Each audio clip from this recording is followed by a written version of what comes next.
players, the personalities who come from around the world to play professional soccer in the United States.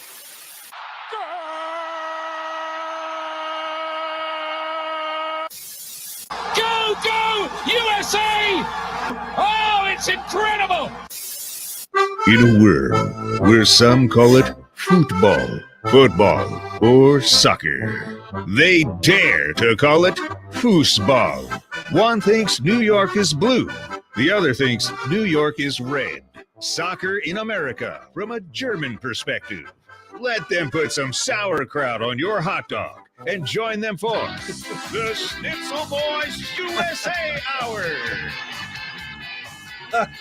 Yes, Columbus! As he wipes the sauerkraut off his face. Wilfred Nancy wipes the sauerkraut off his face.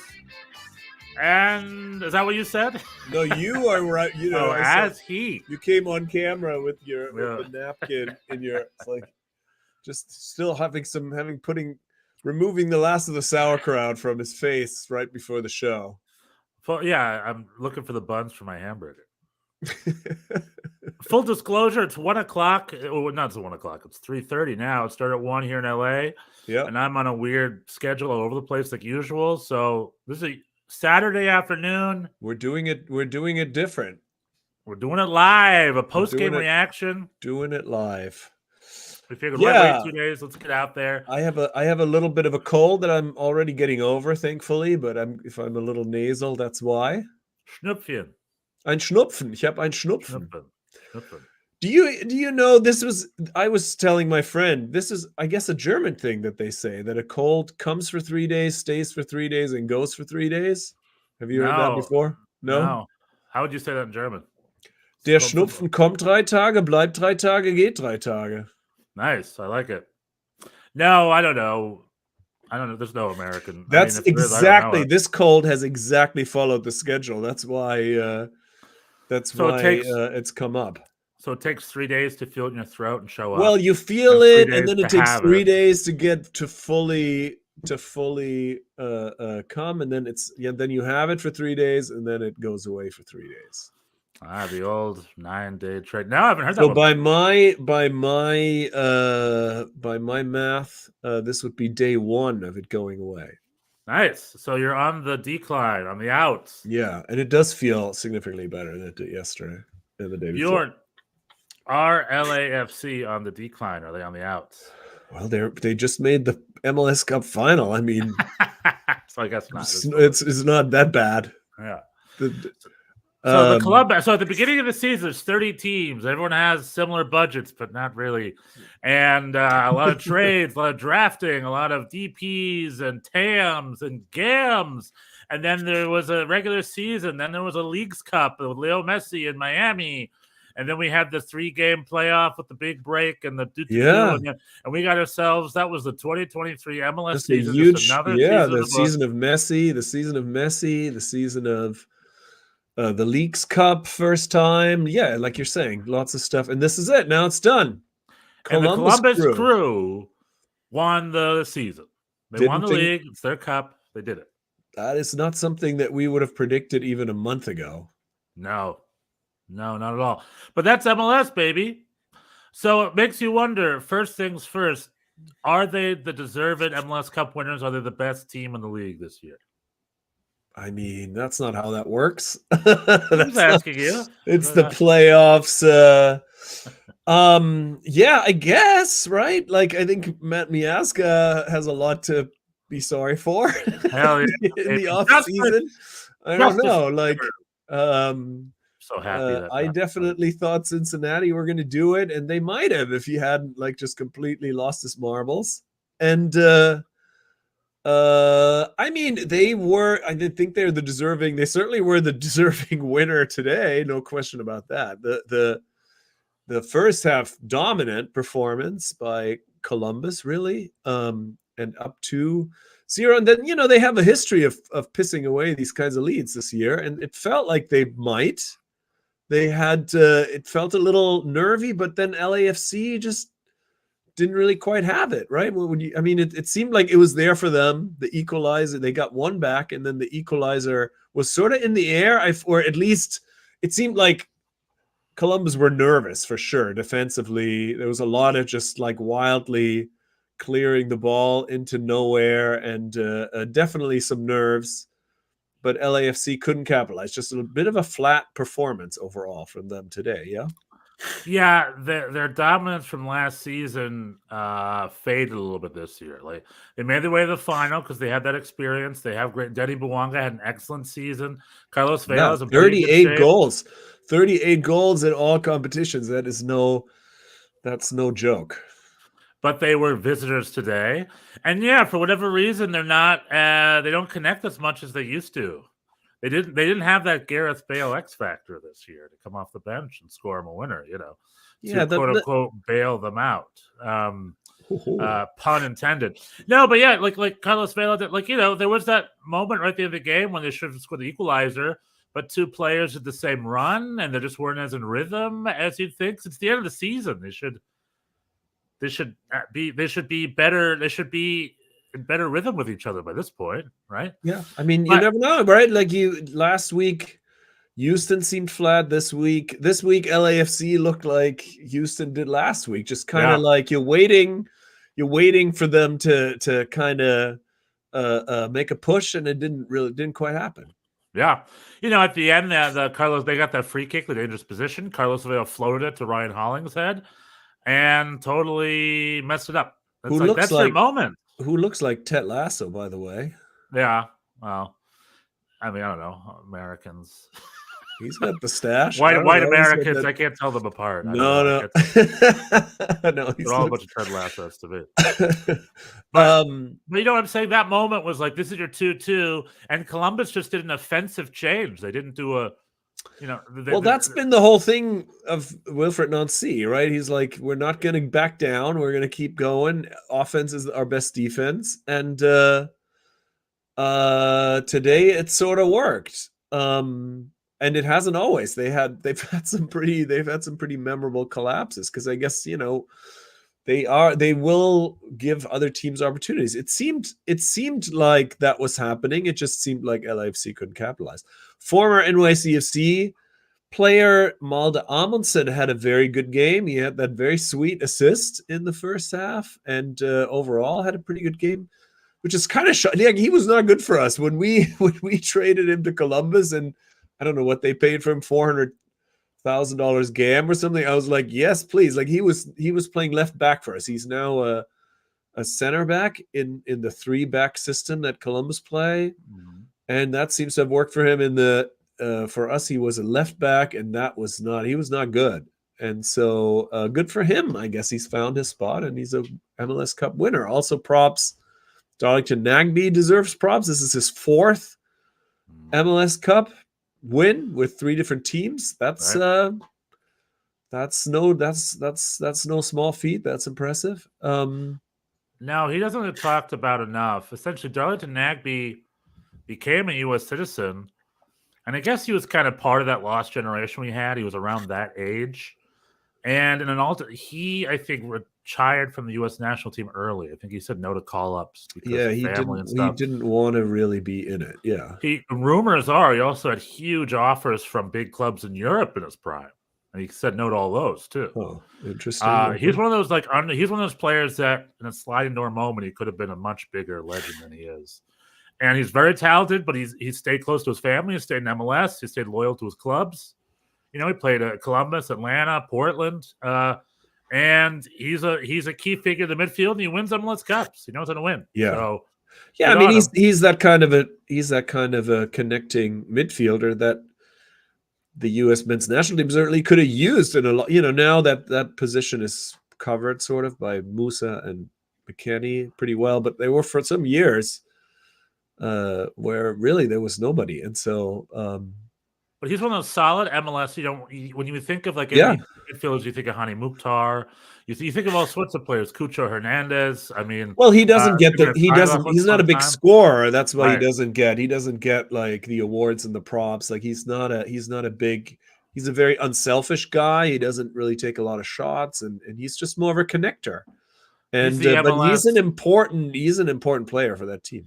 He's an MLS Sergio Busquets. When you see the game, you don't see him, but when you see him, you see the whole game. Yeah, okay. Maybe that's a little Maybe. too much. No, I think that's that sentiment is fair. I think he plays higher up than Busquets does. But yeah, I think that's fair. But good to Nagby. Great signing with Cucho Hernandez, which is a great signing, and then great signing with Christian Ramirez. Right, he was just some pickup from Scotland. Yeah, he's coming off the bench now. Yeah, also coming good. Off the bench, and they let go. They let go of Zelarayan, who was I think the league MVP, and he helped them win the cup in 2020. That was a big loss for them, but they made up for it. And because he went for such low money too. I just thought it was like a bad deal all around. He went to Qatar, I believe, or Saudi Arabia for like $500,000 or something. What? That was it? Oh wow. Yeah. And I'm like, from Qatar? I don't remember that. Okay. It's like, ask $10 million at least from those guys over there. They got a blank check. And they got rid of, and that was a little obscure to me. But look, I mean, Columbus is the smartest guy in the room right now. So yeah, I think they got Diego Rossi for him, who is a little more versatile and I guess fits the Nancy's system better. Yeah. Because he can play on the wing, he can be a second striker. So I mean, Wilfred Ron Nancy, is he also worth mentioning? I guess I didn't know this, but saw this on Twitter. He's the first black coach to win MLS Cup. So good for him. That's no small thing either, I guess. And he's been incredible. Like he's also deserving of a lot of props. He did well with Montreal and now with the Crew. And just a very likable guy. Like the way he talks to reporters, like at halftime, he was really, it's usually like these, you're just on your way to the locker room and people just say like these platitudes, and he was really breaking down the game. He's a likable guy. Yeah, I mean, he deserves the most props of any, because when he was hired in the offseason, he did it in one season. Wilfred Nancy didn't coach Columbus Crew last year, right? Yeah. It was Caleb Porter up until last year. Or am I missing something? I think you're right. Yeah. Yeah, and Montreal, he was amazing for Montreal, and Montreal had a history of being not amazing. And then they got rid of him because Joey Saputo is an idiot, pretty much. And he's a selfish weirdo. And Joey Saputo, if I'm a Montreal fan, I'm freaking throwing eggs at Joey Saputo's house tonight. And they let Wilfred Nancy go for no good reason. Then Columbus picked him up, and they got the best coach in the league. I mean, it took them 1 year to turn Columbus around into an MLS Cup winning. Well, I mean, they won the Cup in 2020. It's not like they needed to be turned around necessarily. Like they did. But that was 3 seasons ago. That was 3. Yeah, they missed the playoffs in 2021, didn't they? In the COVID year or something. I should look into this. I guess they won. They got second place in the This Is Back tournament, I believe. Right? Wasn't that? Or who won that? Right now. No, I don't know. I think MLS is back. I thought they got like second place. It's funny we don't remember that won that. But a weird tournament. Champion Portland Timbers, I think I remember, and then Orlando City was second place. So who knows how they did? Yeah, I know. No, right. Portland won. They beat us. Otherwise, we would have won. That's how that works. Anyway, Columbus wasn't necessarily dominating the last few seasons. So no. To step in. No, I'm not saying. Listen, I'm not saying. I'm not saying he doesn't deserve full props. He did great, but I mean the whole franchise is a feel good story, right? In the sense that they almost got dissolved, and the whole moving to Austin situation, and so there's always you're always I don't know about you. I'm always happy when they do well. Me too. They got local owners. They got a brand new fun stadium that they got to win the MLS Cup in tonight. And the Columbus Crew fans are 96ers. They've been there since day one. I hear nothing but nice things about the Crew fans in general. Salt the Earth folk, they've been through it. MLS 1.0, 2.0, 3.0, 4.0. They've been there. The Nordecke. Nordecke, yeah, German name, yeah, worth mentioning for us. Die Nordecke. Yeah. The Nordecke, which seems very hard to pronounce for your average MLS. Well, they say Nordecke. Nordecke. It's like it's a real struggle. It's Nordecke. One of my favorite American players of all time, Frankie Hayduk, left by Leverkusen to come to the Crew, and he lived in Germantown, Ohio, which is a suburb of Columbus, where it's a German suburb. It's like an old Amish town, and there's like German restaurants there and stuff. And he played with them for years. He became the Columbus Crew ambassador, which is like a first time a club created a role like that, which is common in Germany to have like a former player legend be a player fan representative. But he was that role for a while. So overall, the Columbus Crew, they're an MLS 96er, and I love, like you said, I love seeing them do well. So I'm very happy they won the MLS Cup this year.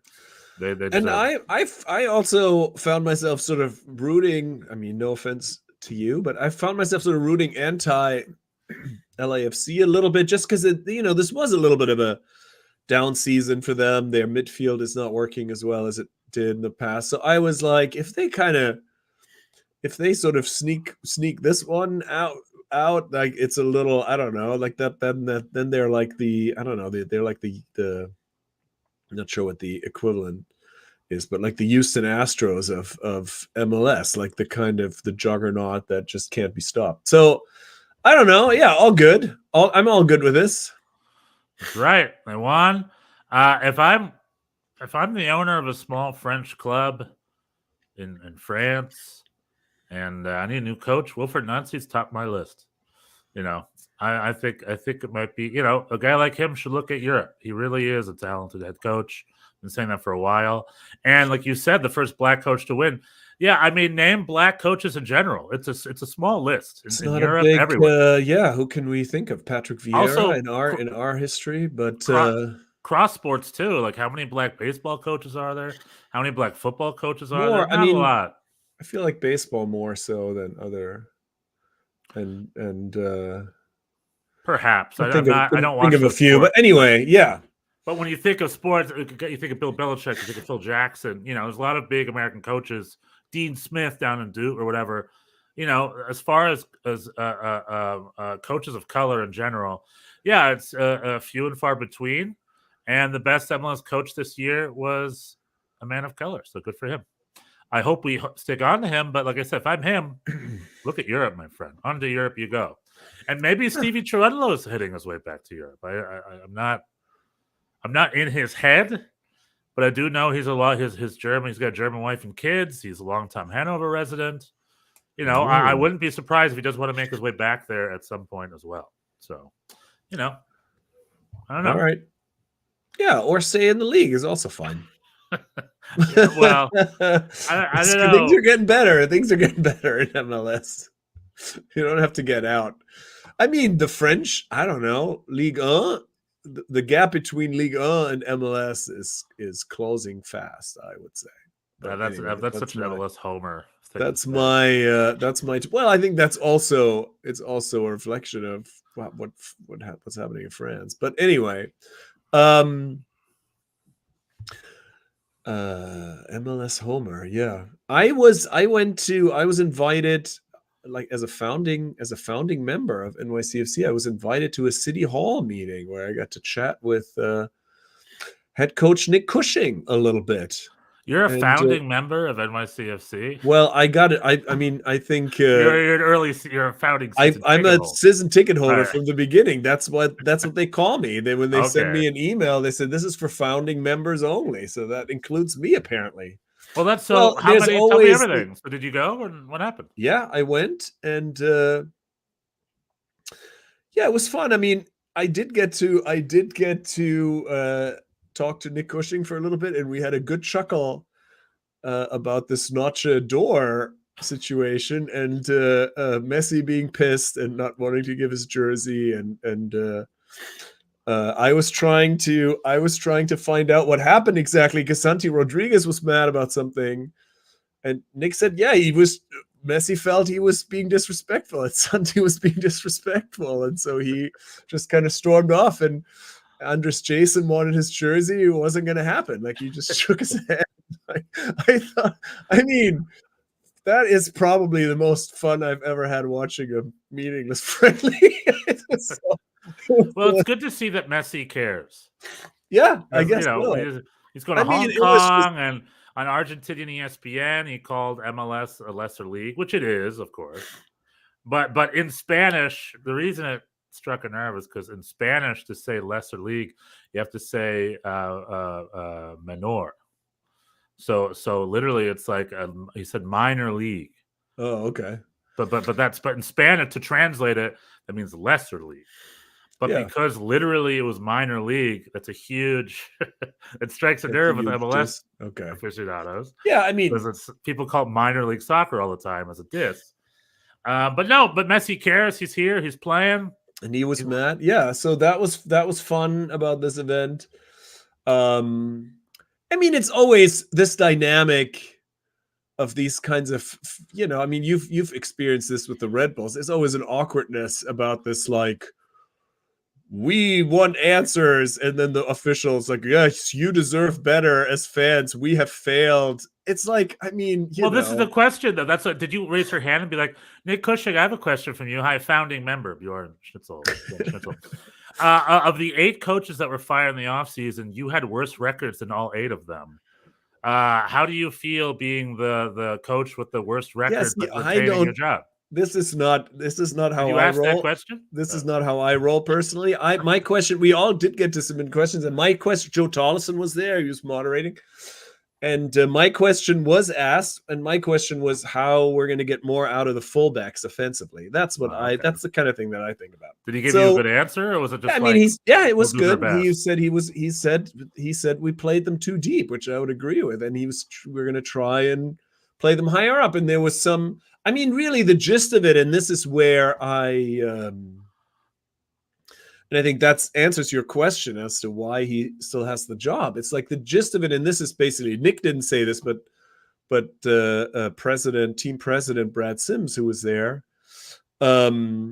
he said it. It's like, they basically messed up their recruiting. They just had a lot of people leave, and I guess it's hard to replace that many people. I mean, that's just kind of what he was telling us, that, they had 10 slots to fill and they just couldn't fill them fast enough because it's a long process. It's like, the January window is harder. It's harder to make deals. And I think that was basically an admission of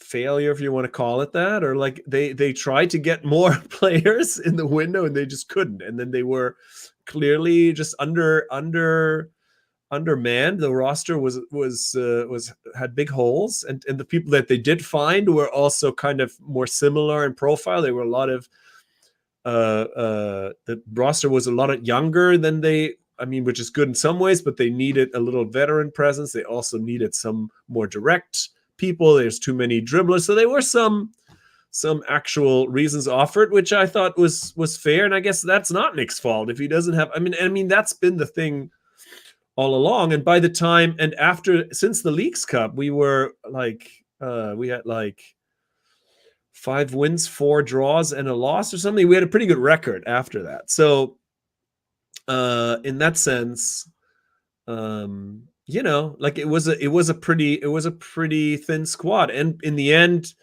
when people did arrive, they did pretty well. And we were still in it during decision day. So I think that's why he still has the job. But yeah, some people want to be more aggressive. It's like the third rail president was laying into Joe Tollison because he didn't like read his question with the requisite like edge. And I mean, I don't know. Real quick, hold on, real quick for the fair. So so you said City Hall. Was this actually at City Hall? Meaning like that's just the format of that's what they Where call was it. this? Was that a bar? No, this is at a bar. It's like an Irish bar right by Madison Square Garden. Yeah, and, I mean, how many people were there? It's like 150, 125 people, maybe. A lot of people. So it's like a couple of the NYCFC office folk, and then like 120 fans. Yeah, they had the founding member. I mean, this was apparently like a competitive ticket. My rep was emailing me, if you're not coming, there's a wait list. So got it. It was not a big. They had the sounds very tempered compared to the New York Red Bulls town halls that we have. We call them town halls. There's a lot of them. The one last year was pretty crazy. The most famous one was the one they held right when Jesse Marsh was hired. Yeah, right. I remember that, where it got really contentious because they fired our best coach we ever had that just won the Supporters Shield, and the new guy comes in and fires him and replaces him with an unproven Jesse Martin, who later, and that decision was proven to be a good decision, by the way. But at the time, it was like, what the heck is going on? Because it's like the fans, you know, the New York Red Bulls fans have always had an adversarial relationship with their ownership group, and that just added fuel to the fire. Of like, this player legend you like, we threw him out in the garbage. Right, Like, the that was their captain. response If to you're it. the captain, you get Right. traded the next. Right. So this this like was a very tempered affair. well, but it compared to wanted, but like I said, some people wanted it to be a little more contentious, which I, You gotta be from Jersey you gotta be from Jersey, man. don't. Without that Jersey edge, it's not going to work. I mean, I do feel strongly about this team, and I guess I go to these things. So, like, but I just am So not. what? Tell me about the third rail guy. Did he be like Joe? No, he was like Joe. I mean, I I just walked up like, but he was like Joe. Yeah, you didn't read the question well. I really because he wanted Read it well?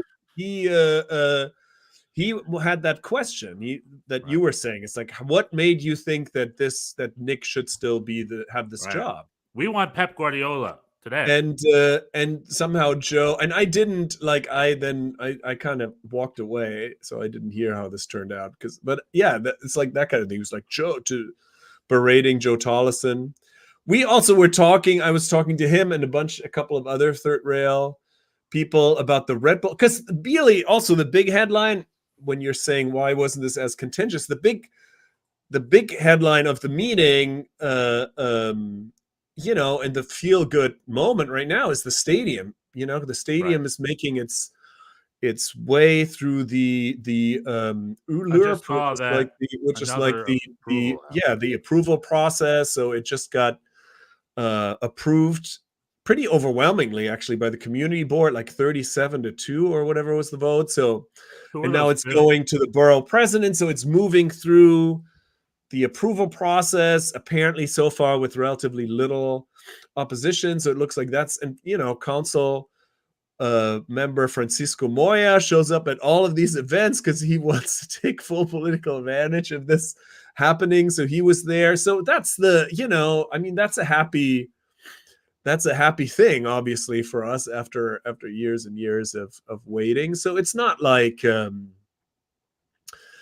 mean, I don't feel that upset or confrontational. I mean, that's just not my way in general to be like, Nick, why? I mean, it's like everybody's shouldn't. If you're an MLS fan rep, or if you're one of those guys, if I'm a sporting director, I have to see the fans once a year. It's going to be a bunch of dudes just emotionally spew. It's like I'm on the internet live.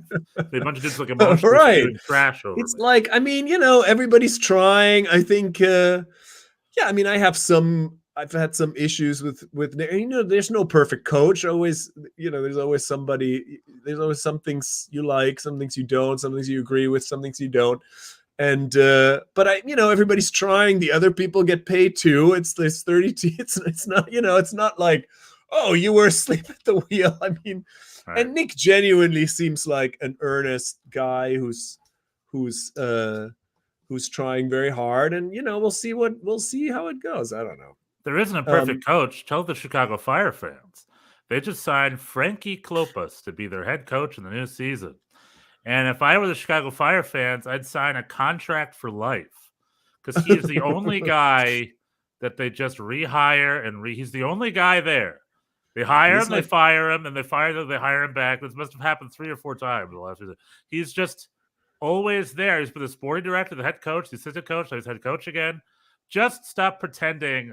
And he's just like he's just like guys. Just like Roy Hodgson for Palace, right? He's just, if he's not the coach, then he's just waiting to be the coach again. It's not like he's going to work anywhere else in the meantime. If I'm the Chicago Fire fan, I'm like, contract for life. Don't even pretend like you're going to fire him again. Just sign him up. No, and then contract for life. Every once in a while, somebody else will have to step in for a season or two, but then you'll get it back. That's part of the contract. Yeah, exactly. You get a sabbatical every few years. Chris Armas, Colorado Rapids. There's a lot of head coaching activity going on. You know, but it's funny, the cycle. Bruce Arena wants Charlotte. But it's Caleb Porter wants New England. It's just the carousel. I'm very curious where my boy Troy Lesesne's going to end up, because he's a great coach. He deserves a job. If I'm Colorado, I missed a big opportunity not signing. And signing you're firing Robin Fraser to hire Chris Armas. I mean, we'll see. We'll see how that's exactly. Robin Fraser's still available. Just the carousel moves on. The carousel moves on. Yeah, I mean, consistency is good. It hasn't been good for Chicago Fire. Or I don't know. They've been consistently bad. That's true. But I mean, yeah. Anyway, no, you're right. We'll see. But I enjoyed the City Hall thing. They had all the Manchester City. This was an odd thing too. They had all the Manchester City trophies were there. I guess Man City, all their 4 trophies are on tour in the U.S. and somehow they that would leave a bad taste in my mouth because the whole point of Man City. I know that was they're what trying to separate them, right? That's what Andrew, the third rail guy, was saying too. He's like, I told him to not bring him. Because what if the NYCFC fan base is full of Manchester United fans? It's weird.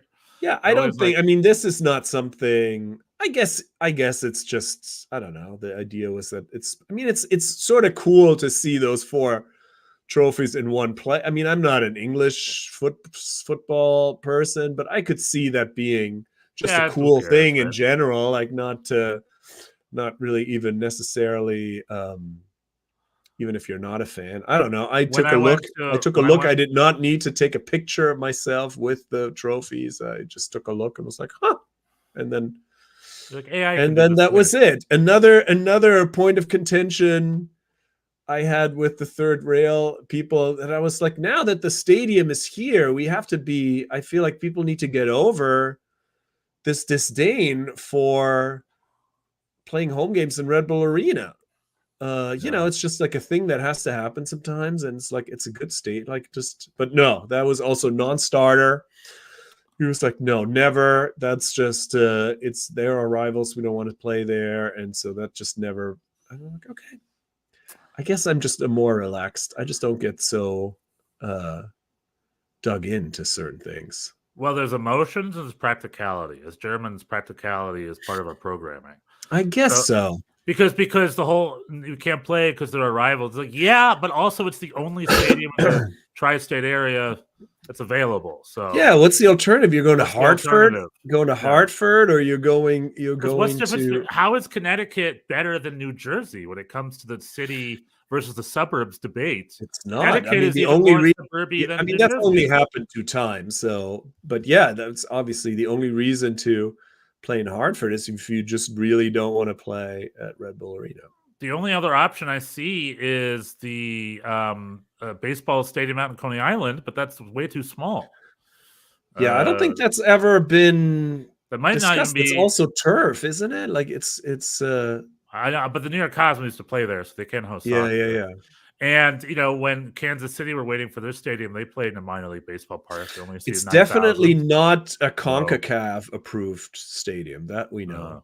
But what we're saying is like you have to give them some credit. If the Yankees and Citi Field are both booked for baseball, which they will be, and baseball is definitely in charge, especially in New York, those venues, then you have to go play at Red Bull Arena. There is no other alternative. Like literally, and then to be like, oh, we're not going, like we're not going to those games because out of principle, I think that I don't agree with that. And Hofstra maybe. I don't know what kind of stadium Hofstra. Well, they play. No, Hofstra is way out there, and that's turf too. They played a U.S. Open Cup game there a while back. They've played in Queens on top of the parking garage, but for U.S. Open Cup games, that's happened. But that's turf, and that's where NYCFC 2 play. And the stadium won't be ready until 2027, right? 2027. We got 3 more seasons of this, and so it's gonna keep happening. Yeah, but that's so that's just what fans are really. You see it online. If you meet them live, sometimes it's just like internet live. It's just like, why is their head coach not a freaking Andrzej Postecoglou or whatever his name is? Hire him. Oh, we need. It's just like that's a different story, bud. I mean, you see this on Twitter too. Every time Malte Amundsen does anything good for Columbus, I don't know, I haven't seen today, but he scored a goal, and people are like, "Our front office is incompetent." it's like, Right. calm down. He was not good when he was with us. He was not good at left back, Sure. and they traded him, and he's found a better fit. Good for him. Like, it's not, But sometimes that's also not everything has to be somebody's fault. But that's also Wilfred Nancy. Some coaches, like a great coach, and especially in MLS, that gets rewarded more than anywhere, or maybe not more than anywhere, but rewarded well, is some coaches are just player whisperers. They know how to make players better than they are. Yeah. Bruce Arena, it's one of his specialties. He takes players, he knows exactly what their skill set is, and he sets them up to succeed in their skill set. So if Wilfred Nancy takes this dude as a winger and says, you know what, I have this back three high press system here, and your skills are going to fit there better, then that's on Wilfred Nancy. You pat him on the head for that. That's him setting him up for success. Yeah, maybe. Sometimes also you just need a change of scenery. I think the system works better for him. At left back, he was just defensively unreliable, but that's also a tough position. It's like, there's a lot of ground to cover, and now he's a center back in a 3-back setup. He has a lot more cover defensively, and so his passing serves him well. He also, he got smoked last week against Cincinnati on one of their goals. So it's not like, he's like an all-star now all of a sudden. But he had a good, but he had but he definitely had a good game today, and good for him. Yeah. Just saying, it points to a cup-winning coach. In MLS, yeah, and maybe you have the players you got. They're not going to be perfect. It's not going to be a deep, super deep squad. Then what can you do? And he's a guy who was able to find room on the bench for Julian Gressel. He turned, great coaches could take great players and turn them into bench options, and take players you never thought about before and turn them into regular starters to create that depth that's difficult to get on an MLS roster. And I think we see with Christian Ramirez and Julian Gressel coming off the bench. It's like good. This team created itself some depth for the long haul. And you got to give kudos to the coach for that, because the system does not make that easy. I speak from experience, going back to what you said about them screwing up the transfer. You work in a better system. I am a head coach of the New York Red Bulls in Football Manager, a video game. And I will tell you, navigating the MLS roster rules is such a headache. Difficult. Every time it's always like roster deadline day. It's like you can't have these three players because they're both $1 over the thing, and I have to draft players, and I'm losing. I can't loan players. I can't loan out players. I have to buy down the cap with money I have just to get the cap working. I tried to sign a designated player. I couldn't pay him more than $1 million a year for some reason, which is barely a designated player. And I tried to sign players from the Prem, but I could only get players from League One.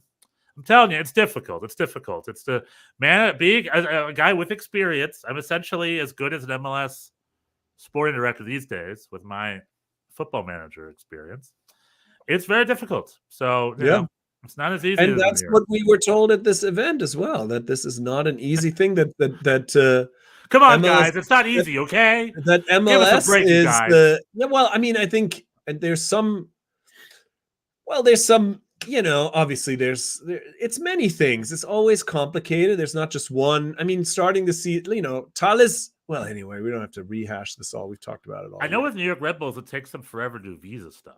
It's always the visa always takes like 2 months. Yeah, it's always. I guess it's not an easy. It's not like you just go on Transfermarkt and then find a bunch of it's a process. And so, and the system is also designed for good teams to not continue to be good teams. That's part of it. It's like if you're bad, you get extra GAM. If you are good, everybody wants a raise, and you don't have the cap room. And so it is partly designed this way. But maybe it'll all change, right? Don Garber said something at the state of MLS yesterday. New roster rules. There's not going to be a fourth DP, right? Which is crazy to me. Why would they have a fourth DP, though, on the other hand? Well, my thing is this. Funny you bring that up. Good segue, because we don't have to get too deep, but I have a big MLS State of the League bullet points mega thread here. I'm going to bring some stuff up, and we can react to it. Garber on the many varied MLS roster rules. Quote, the rules are in place to manage the strategic investment that can capture attention locally and now globally. Messy. There's a strategic plan to building our rosters. There will be a time in the future, ... where we won't need as many. So very cryptic, using bonkers words.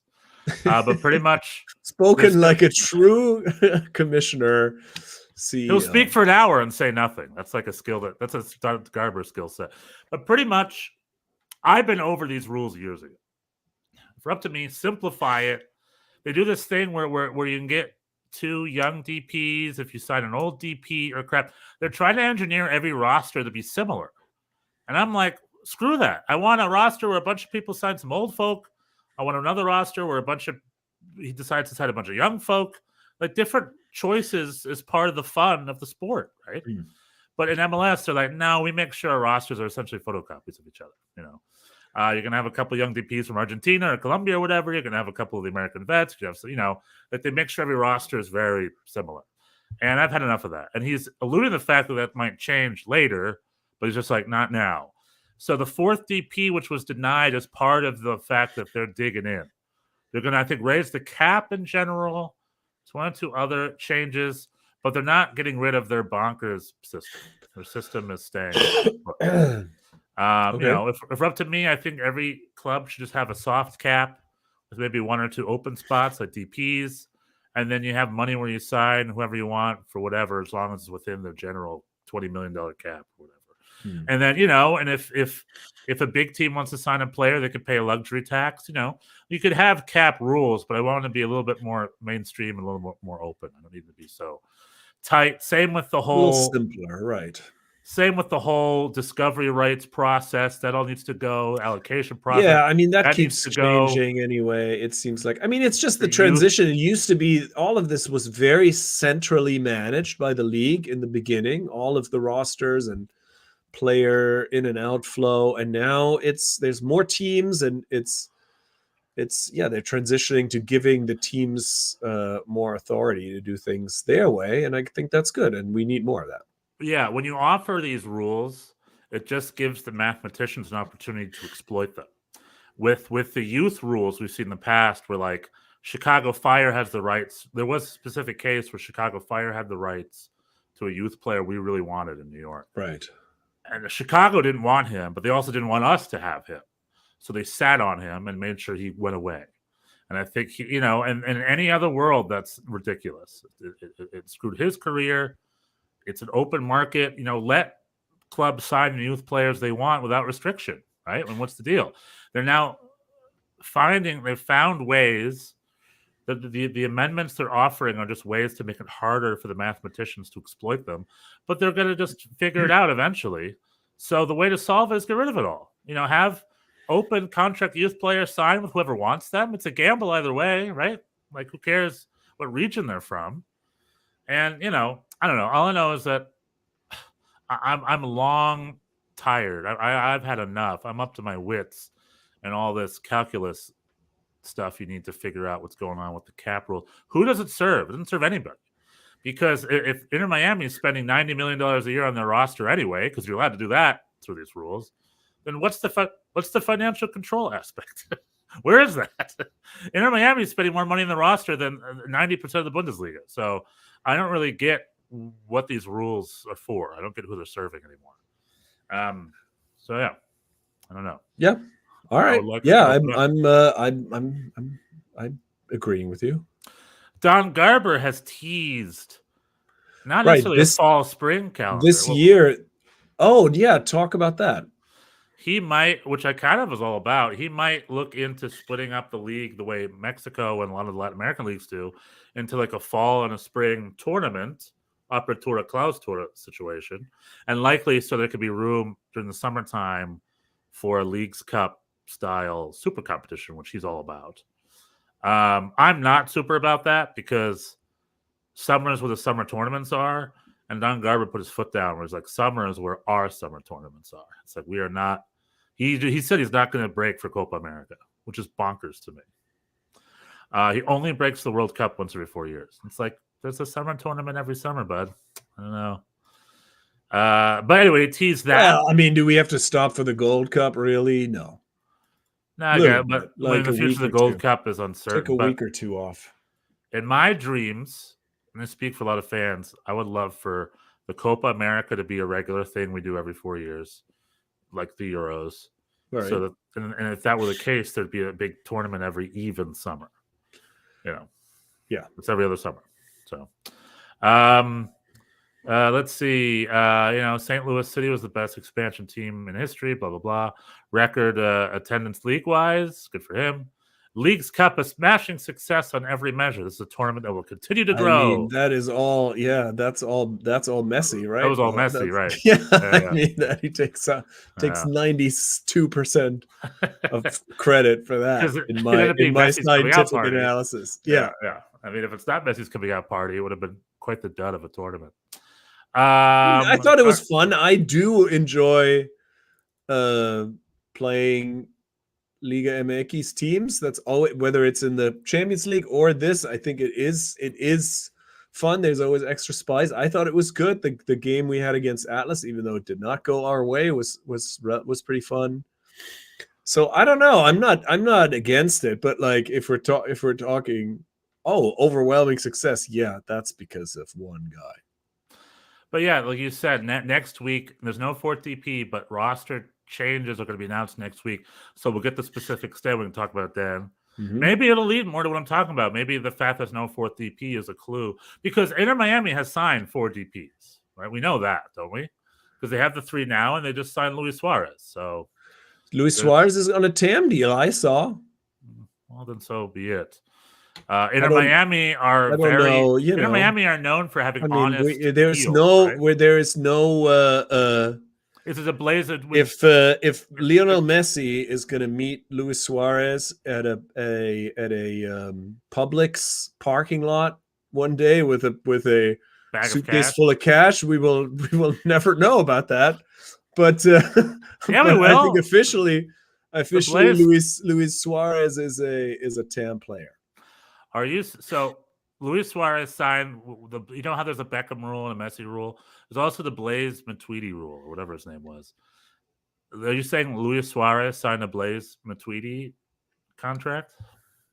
I don't know any. I don't know. I mean, like, people seem to want to take pay. I mean, I don't know what Luis Suarez was making at Gremio either. Like, honestly, like that couldn't have been a huge amount. So you'd be surprised. You'd be surprised. So I don't know. I don't know. But I mean, we know that there are these rules, and we know that sometimes, there's jobs for wives, and there's promotional stuff, and there's other things that go on. Garber on where Messi will play on the road. We'll try to apply logic to that. How many times has Miami played there? It's formulaic. I'm pretty sure they're sitting down and looking at how much money can squeeze out. In terms of where. Oh, interesting. Inter Miami is a circus. This was another thing that came up at the City Hall meeting where NYCFC is not following this. Well, because there was some question. NYCFC is now offering like a package, like 5 games for $500, like, which is pretty expensive. 5 games, $500. Yeah, which includes Miami. Those are LA but they didn't raise season ticket prices. He was saying, the president was saying how they set season ticket prices in April, so they have not raised them, and they are not going to raise them for this next year. So good on you. We have not suffered these increases that other teams have. I'm sure all of this, when the stadium comes, they're gonna milk us for all we're worth, and it's fine. Like, take my money. Can't wait. Well, LAFC, like I said, I looked into getting a season ticket, and last year the cheapest season tickets were $800 for the season, which is expensive in MLS terms, I believe. Significantly. Galaxy's cheapest is $400. It's half the price. But then when it came time to sign up, I had my deposit in.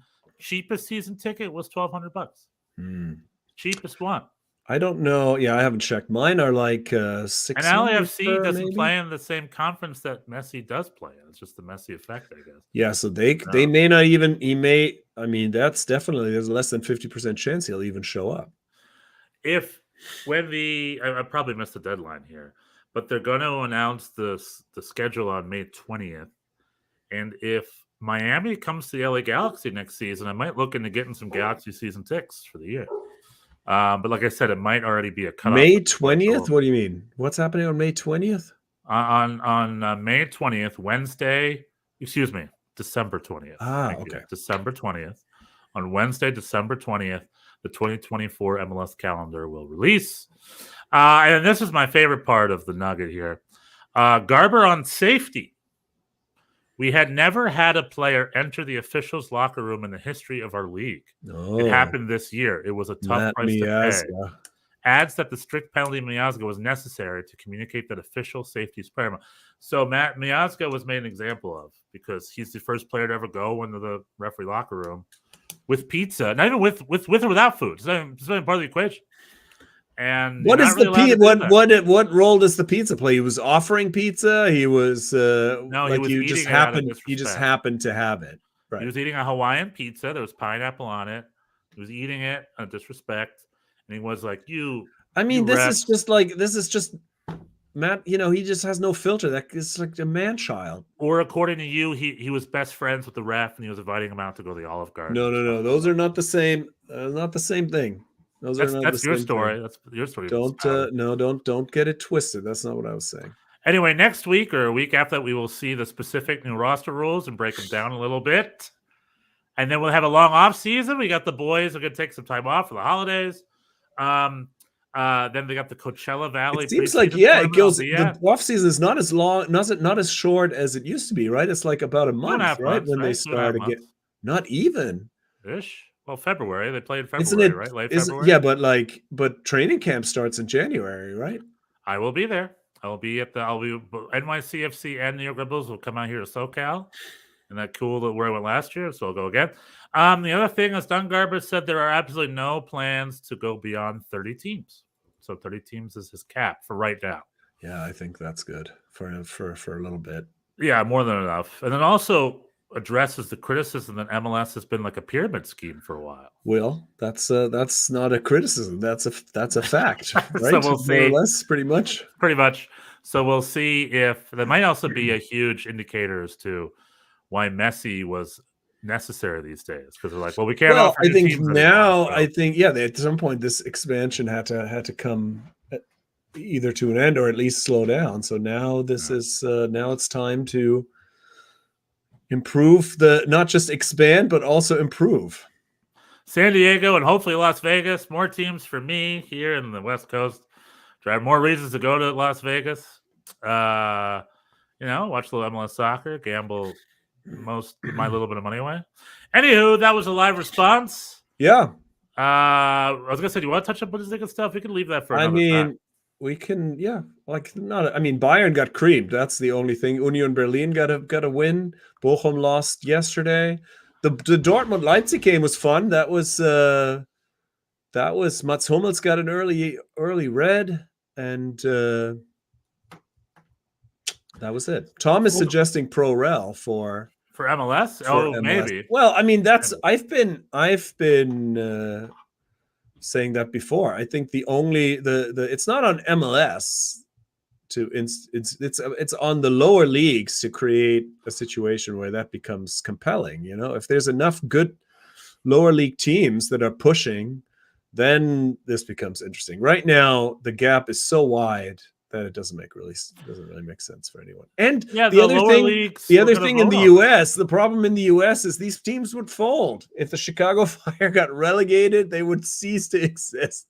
It's not like England where Sunderland fans keep showing up every week, even if they're in League One or whatever, way down. That just doesn't happen. It's like if you get Americans don't do second class. So I think that's also the big cultural difference. That's just my take.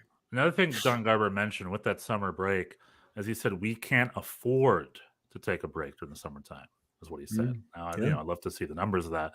But pretty much he's just like, we have to play through the summer because so he's still offering the fact that the league is week to week, check to check league. Well, which it isn't, but like people just don't show. I mean, weather is a huge draw, and I think I've seen that here in New York for sure. Weather is a big thing. Like if they, March early when it's so cold, there's not a lot of people. It's just a non-starter. Yeah, it's just not the same here. Well, someone pitched this, which I like. You have your fall and your spring, right? And then if you really want your leagues cut, put it in January and February. Because Minnesota and Boston and New York and Philly can't really play in January and February. And a lot of times in March, they really need to start in April for the most part. Definitely a place like Minnesota or Chicago. So that I understand. There's nothing we can do about that. That's Mother Nature. That's how that works. So, start the league in March 1st.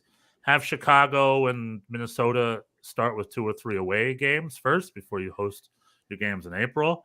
And then January and February can be an MLS's back style tournament called the Leagues Cup in Texas or California or something where everyone goes and plays. And then, there you go. That's thinking outside the box. That gives it a fall to spring calendar. Summers are off, but the league still has a full season plus their Leagues Cup. And then there you go. All right. Write a letter. Write a letter. Tom, I will. The pen is mightier than the sword. I will write the greatest letter on the finest paper using the finest ink. A very good letter of quality. The best letter. Best letter, sir. I'm at the third rail. I'm at the city hall, sir. I believe you failed to acknowledge my letter that I sent to your very organization not 6 months ago, outlining revolutionary changes as I saw fit. It's like MLS fans in a nutshell. Tom, Pro Rel. I mean, I'd love to see it, but you know what?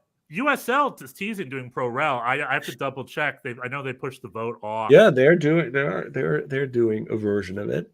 Yeah. Well, did they vote for it? So that's a petri dish. We should see that first. Yep. If like a USL, PDL, and Division 2 and Division 3, or 1 and 2, however it works, if they could hop up and down successfully, if that works well, then that's an excellent little test run on how it can then be expanded in the future.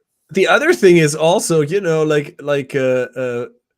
the big teams in Europe are scheming to find ways to get away from Pro Rel. So it's not like this is so popular with everyone.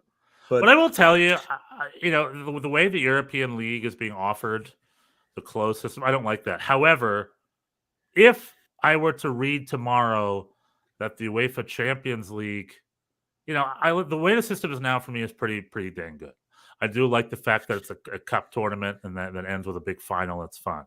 But if they were to make it where instead of the top 4 teams going into the Champions League, if the top 4 teams went into like a European Super League where it's the same home and away 20 teams structure. Oh boy. You're But look at Bayern Munich. Let's say Bayern Munich. You're advocating for the Super League? But it's not the Super League they've been pitching. They're pitching this closed league system. I'm talking add a European league above everything. Get a top tier of a pro rel system, right? Yeah, like that would have made like PSG and Bayern München essentially leave France and Germany, and their games would be against Inter Milan, AC Milan, Arsenal. You know what I mean? And that's their competition. They need that because right now and then get rid of the Champions League and. I guess, yeah.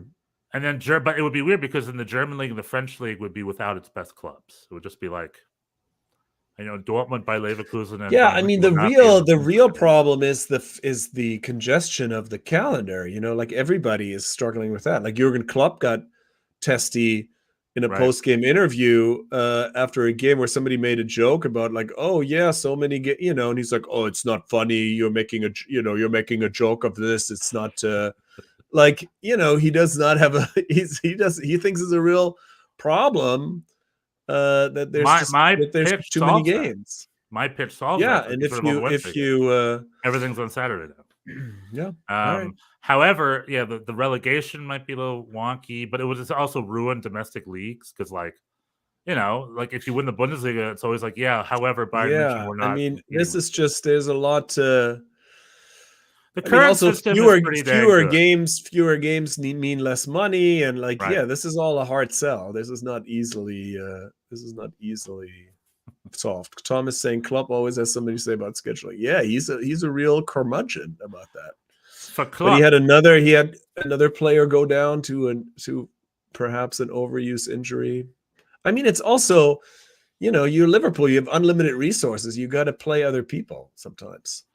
True. I remember during COVID, Deep Mohammed criticized the English clubs because they kept canceling all their games and postponing them due to 5 or 6 players being out with COVID. Oh, yeah. He's like, you guys have 40 players on the roster. It's like, play your somebody kids. else. Yeah. You know, but Bundesliga rosters are slimmer, and we're not canceling. We're still playing our kids. So, yeah, you know, he has a point. Anyway, one good man's stuff. COVID is another man's opportunity. Okay, we, Bundesliga just got interesting. So, perfect timing. Just as American soccer goes bye-bye, German soccer heats up because True. Bayern Mönchengladbach Very true. teetering, and Bayern Leverkusen is a real deal. Leverkusen up top. Bayern now. Leipzig all of a sudden only 3 points behind Bayern. Stuttgart Big loss for baby. Big loss for Dortmund today. They're gonna struggle. Relegation is a big thing. Bochum lost Building a new stadium, a big super stadium. I'm sure you saw that. As What? NYCFC builds a new stadium, so will Bochum. They'll build a new fancy new stadium. No, that's not happening. Is it? I thought it's just renovation. Well, I don't know. I saw Christopher Biermann talk about them voting on a new stadium and blah blah blah. So I thought there were interesting. I have to look into this. Last I heard, it was just a renovation. well, they voted to keep the stadium in place. So yeah, Right. Renovate Yeah, what we because got. at some point there were suggestions that they would move it, but apparently that's not happening. Yeah, and they can't expand it because of. So it's just going to be a rebuild. I don't know.